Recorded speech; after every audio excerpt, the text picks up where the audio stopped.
G'day guys, welcome to another video. So one thing I've wanted to do to the van for ages is have grey bars on this car again. Now, I don't know if people remember, for anyone that doesn't remember the car before, this car has always had black bars on it. I don't know why they were painted black. They were sort of fine, I didn't mind them. I'd much prefer the standard grey, and a lot of the grain is gone out of these bars. They're painted pretty average, so in the meantime, Rare Spares has brought out reproduction bumpers. And they come in the factory grey plastic that the executives are supposed to have. So I decided to grab a front. I'm just gonna test a front. I don't wanna buy the rears as well because one, they're having problems with colors, and two, if it fits like crap, I'm not gonna leave it on there.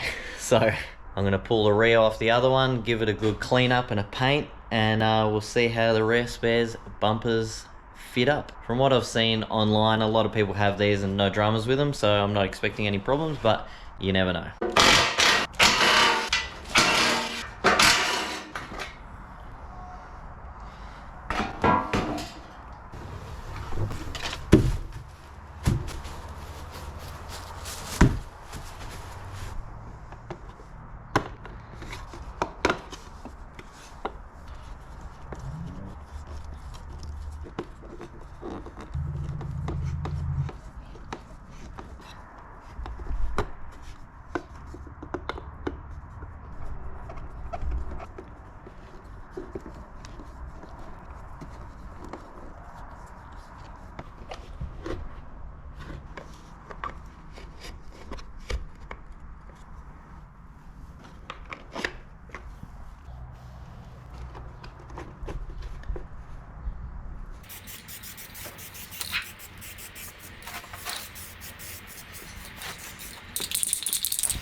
Now, one last thing before I can put this bumper on for good is I need to clean out this trans cooler. It's always a good idea to clean these out if you're reusing it from another transmission, because who knows what has gone through it at what point. So I'm going to run some brake clean and surface cleaner through it, let it sit in the sun so it all dries out. I'll hook that back up and then we can put the bumper back on. And I also thought, while it's out, they used to be just 10mm nut and bolted to under the rad support here, so I'm going to nutsert these things now, so I don't have to reach in behind here to do up the nut each time it needs to come off. So pretty easy. These are just M6 on the end of the nutsert gun here. Drill an M6 hole with a 10mm thread in it.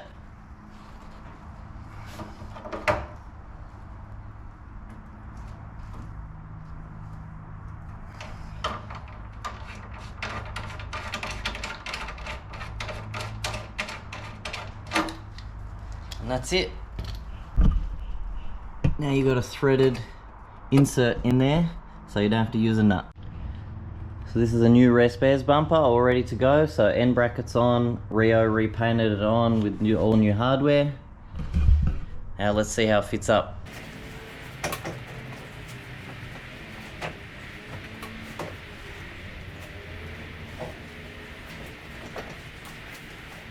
That was a bit of a struggle because they're a brand new bar, they sort of bow out on the side, whereas this old bar over here, because it's been on the car for so long, it's sort of, you know, in the heat, sort of molded to where it needs to go, and by yourself you can sort of just slide it on and it clips into the sides as well by itself, where these, whew, really you needed two people, but these sort of bowed out like that, so you had to slide it in and get these in at the same time, but really force them. So hopefully with some heat they'll sort of mold into where they need to be, and if I ever need to take it off, it should be fine after that to go by myself. But fits really good, the color's good, that's exactly what I wanted. Back to how an executive's supposed to be, grey. So once they sort out the issues with the rear bars, with the side panels being different colors to the middle, because I don't really want to paint them, I'd rather leave them bare plastic. So when they sort that out, I will grab the rears as well. I've been wanting to put all this back together for so long. It's been months and months since it's had a bar and grill and stuff in it. So now this can all go back on for the last time, hopefully.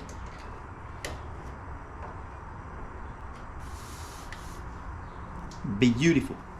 Now, I've been putting off filling up the transmission just because with the car up and me being so short, it's an actual pain in the butt.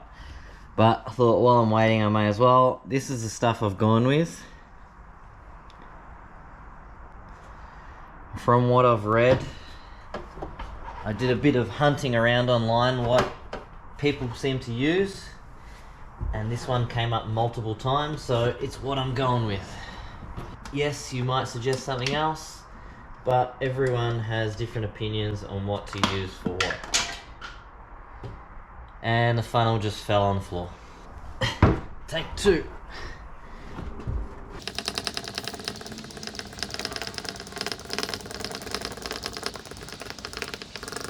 Probably would have been a good idea to put some in and then check if it's leaking out of anywhere first before putting only 4 litres in there now. Please don't be all over the floor. All right, there's nothing, so that's good. Taking a quick break in your regular viewing to head to Marcus's house to put a Turbo 350 into his 5 litre VN.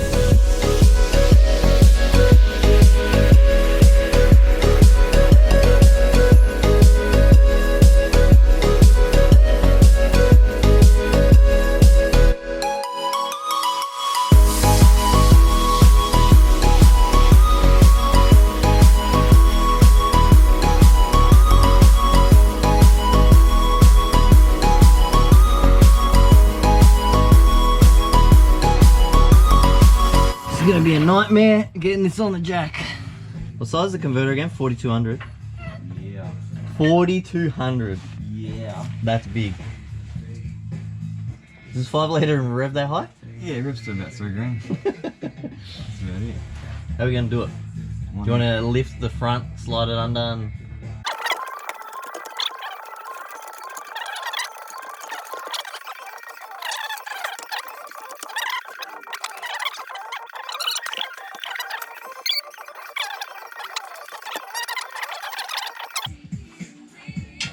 This car's officially got a Turbo 350 in it.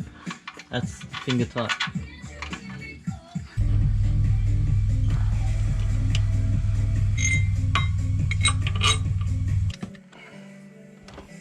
What do you want?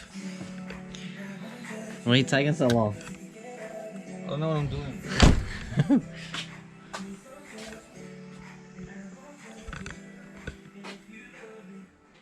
Please.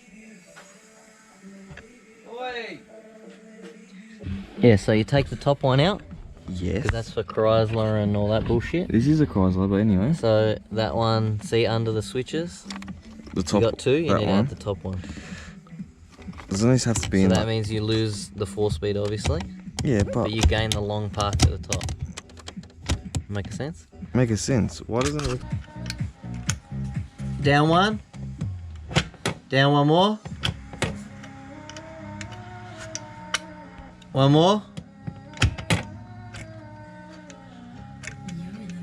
Down. Down. Down. That should be first, yeah? Yeah. Alright, go up. Second. Third. Neutral. Alright, go one more. That should be reverse, yeah? Yeah. Up. That should be a nothing.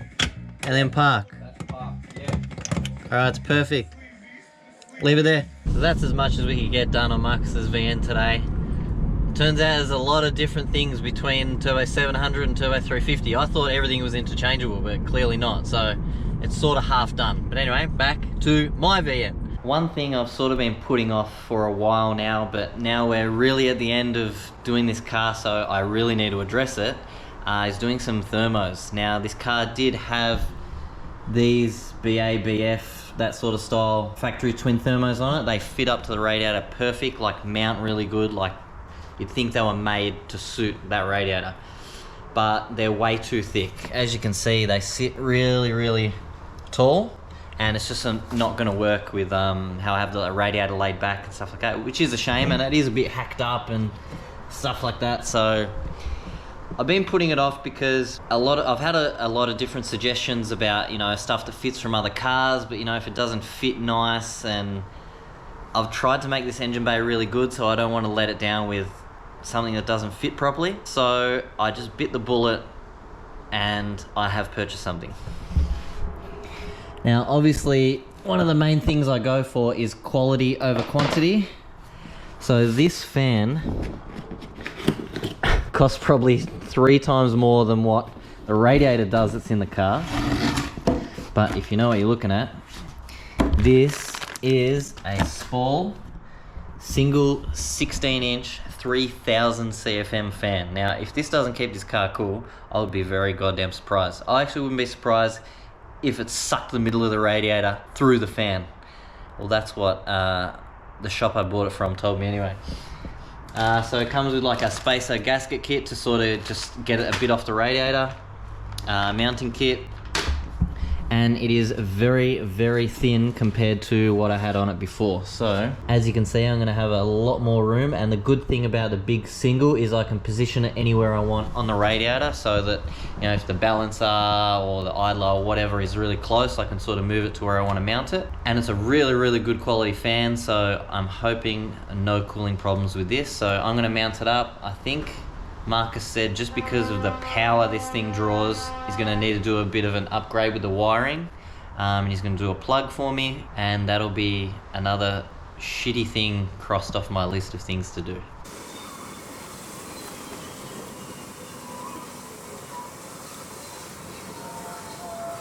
So this big fat gasket is what spaces the fan off the radiator, as the center hub of the fan sits a little bit higher than this plastic lip. So let's get to mounting this bad boy.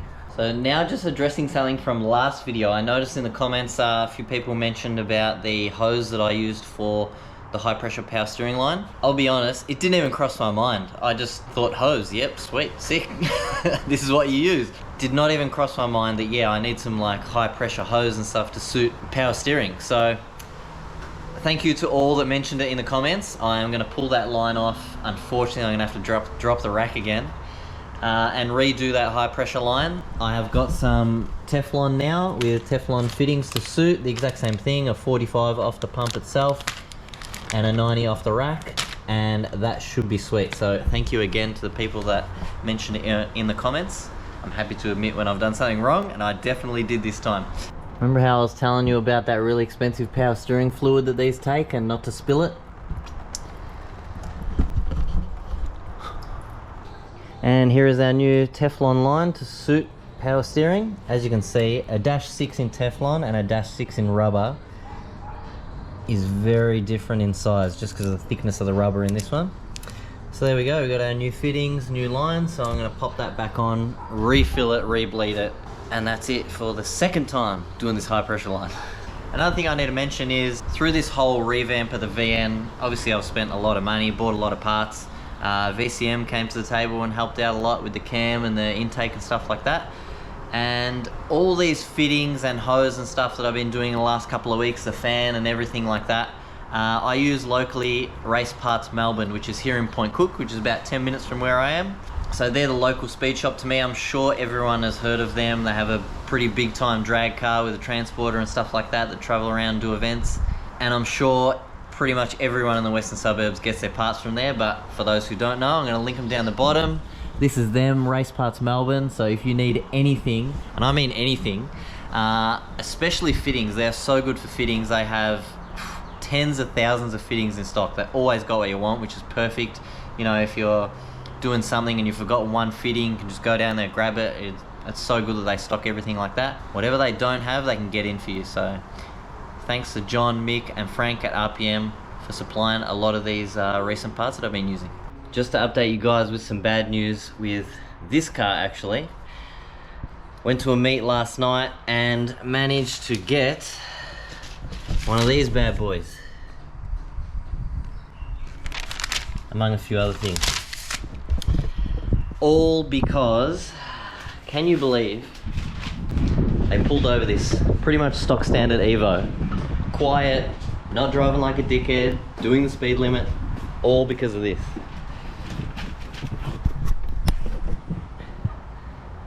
The exhaust is 80mm instead of 100. What an absolute load of shit. Along with a big fine as well, which is the thing that shits me the most. But anyway, So the Evo's defected at the moment, so I'm in the middle of raising that. Nothing I can do about it now, so just cop it on the chin, whatever. I've redone those lines, so that's all done, all bled up. And actually now the power steering pump is a lot quieter. So I don't know what the go is there. I think I just may not have bled it up properly yet. So now it's all good. I had to shave down the steering shaft bolts a bit more. I think I'm going to undo engine mounts and try to pry bar the engine sort of that way a little bit, because there's not much nut and bolt left on that steering shaft that I can grind off, and it's just touching it. Another thing, a lot of people have been noticing my BMX in a lot of videos and have been asking about it. So while I've got it out here outside because I'm cleaning it, I'll introduce you to my 1981 Melvin Star Maxi. Now I bought this a couple of years ago when the engine for my XE was being built and I was bored. So I bought this like in really bad condition. If I can find a photo, I'll put it here. So this is original frame, original forks, original bars, crank and sprockets. Old genuine Skyway Tufts, not the new ones. So non-genuine stuff is just seat, pedals, brakes and the grips. I managed to even find new old stock Maxi pads for the frame and for the handlebars and a sticker kit. So that is my bike, and I actually do ride this a fair bit. If you have me on Instagram, you'll see me riding it around a lot. The thermo is in and mounted. This is actually the perfect size. It is literally the exact height of the radiator, top to bottom. So I've got the plug here at the bottom, so Marcus can wire this in from the old wiring, and that should be ready to go. Also, a bit of a cool thing coming up. Me and a few of the boys are going to Summonats. Now we actually had tickets for the 2020 Summonats, and that's when COVID hit and that went all to shit. So we have had tickets sitting there for 2 years, and finally Summonats is on again. So let me know what you guys kind of want to see from there. I was going to do probably 3 or 4 videos from it, like day 1, 2 and 3, and maybe just, you know, of random stuff that we're doing around Canberra, because we're staying there for a week, so a couple of days before and a couple of days after. So get pumped for Summonats, and let me know in the comments if you're going as well. This is the first time I've ever been, so I'm pretty excited. See you guys next week.